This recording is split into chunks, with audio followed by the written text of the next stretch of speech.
Hello and welcome back to Business Matters of the Hindu with me, K. Bharat Kumar.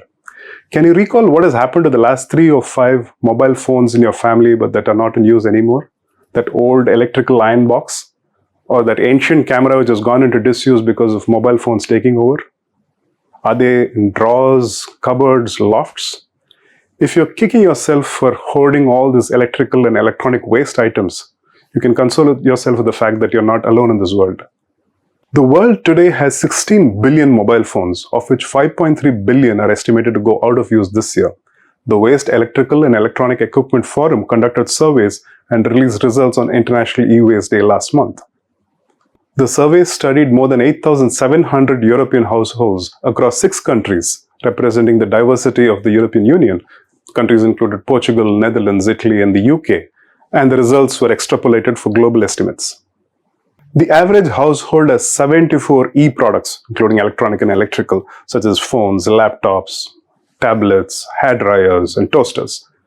Of these 74, 13 are being hoarded, 9 of them working but unused, and 4 of them broken.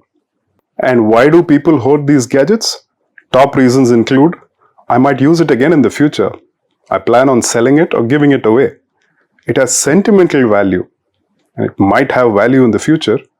And lastly, I don't know how to dispose of it.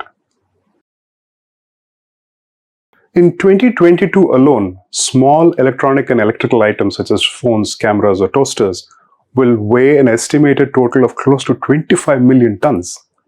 The forum that conducted this survey in Europe says that all of these devices have precious metals like gold, silver, palladium that can be reused in the production of new electronic equipment, or which can go into the likes of wind turbines, solar panels, or electric car batteries, all of which are crucial if the world has to progressively move to a low carbon footprint future.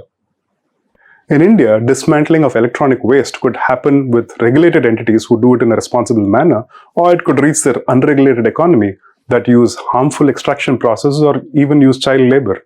By harmful extraction processes, we mean that if I'm a small-time vendor and I'm not regulated, I want to be able to reach a small amount of gold in your mobile phones. And in order to melt that and extract the gold, I also melt other components like lead, for example, or mercury in other electronic components. All of these could melt and reach the soil and finally get to our water sources. Ravi Kumar Niladri, CEO of Cerebra Green, a recycling organization, says that India is currently the 3rd largest contributor of e-waste globally, having moved from 5th spot in a matter of just 3 years.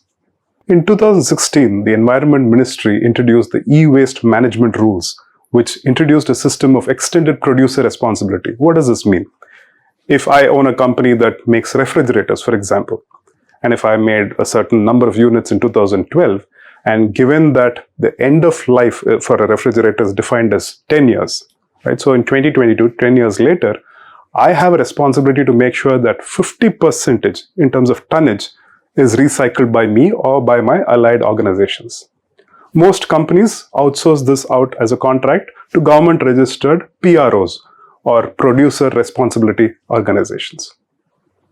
As of March this year, the Central Pollution Control Board, or the CPCB, had registered 74 PROs and 468 authorized dismantlers, all of which together have a collective recycling capacity of about 1.3 million tons per year.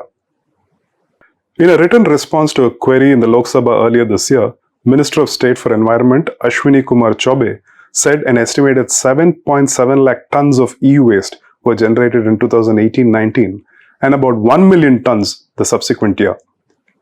An article in the Hindu in March showed us that of these, only a fifth, or about 22% in both years, has been confirmed to have been dismantled and recycled.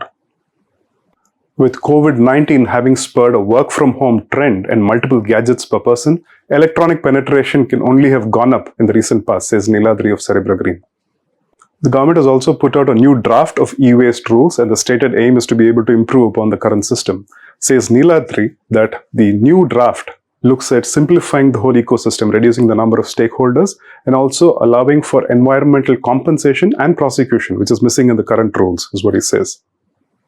The new rules also include many more electronic items under the extended producer responsibility, like electric cookers, microwaves, electric heating equipment, vacuum cleaners, irons, grinders, and medical devices, which were previously not considered.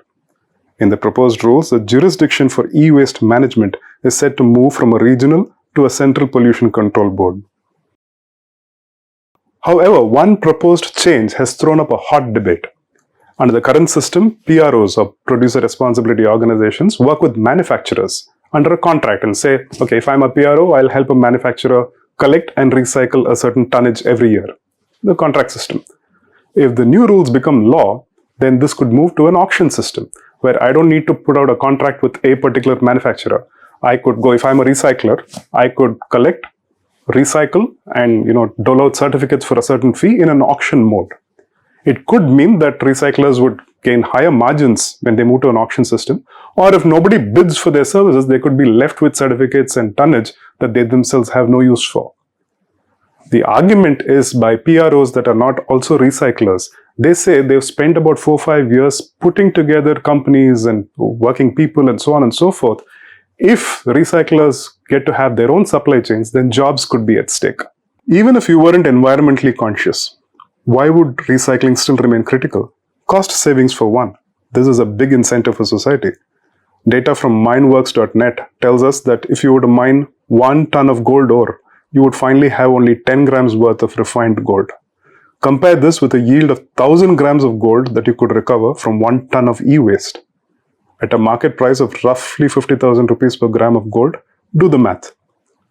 Then, if you want to keep gold aside, look at copper. You use 85% lesser energy in recycling copper than in primary production from ore. A neighbor of mine has 2 laptops, 1 desktop, and 4 mobile phones, called old items, lying unused in his house. And like in the European study, the reasons for not discarding them responsibly vary. He says, I have old photos in those hard disks, I haven't had time to retrieve them, or if I give it to the person who comes and collects old newspapers, I don't know if this will reach a responsible organization that knows how to extract recyclable material from this, or what if it reaches unscrupulous hands? So, I haven't decided on it, I've kept it at home, is what he says. So here's a question that I have. If I'm a user of electronic products, how come I have no idea how and where to safely dispose of my electronic waste? Would it make sense for recyclers or collectors to advertise or even better arrange for doorstep collections? Industry insiders say that it's capital intensive, it's too costly for them, that they need a huge army of manpower to do this. They say it's more inexpensive for them to acquire such e-waste from informal collectors. When I say informal collectors, I mean those in cycles or tricycles who go past your homes shouting that, they're ready to take in whatever you have to give them, be it laptops or radios or mobile phones or whatever. So the end of the day, I do not know if I do give it to such a person, it would reach safe hands. Industry sources also point out that it is the responsibility of state governments to set up such collection centers that are easily accessible for the public and from which recyclers can then source such e-waste goods. Hopefully and possibly there will come a time in India when, like in Western countries, you and me can walk into an outlet and safely dispose of our electronic waste. But the flip side is this. The average Indian expects to be paid for whatever he sells, even if it's such an old item. Unlike in the West, where if you have to scrap your car, you go to the scrapping yard and you probably pay the collector to scrap your item. Okay, even assuming that you don't expect payment, currently recycling centers are on the outskirts of cities. Say if they're about 45 kilometers away from the city center, would you drive such a long way, spending on fuel, to say, I want to safely dispose of your mobile phone? Unlikely. Interestingly, neither the existing rules nor the proposed new rules mandate state governments on collection targets. And for large corporate users too, the government can only urge them and guide them, but cannot set targets on when they must retire their electronic assets. That's it for now on this episode. Till the next episode of Business Matters, it's goodbye from us. Have a lovely week ahead.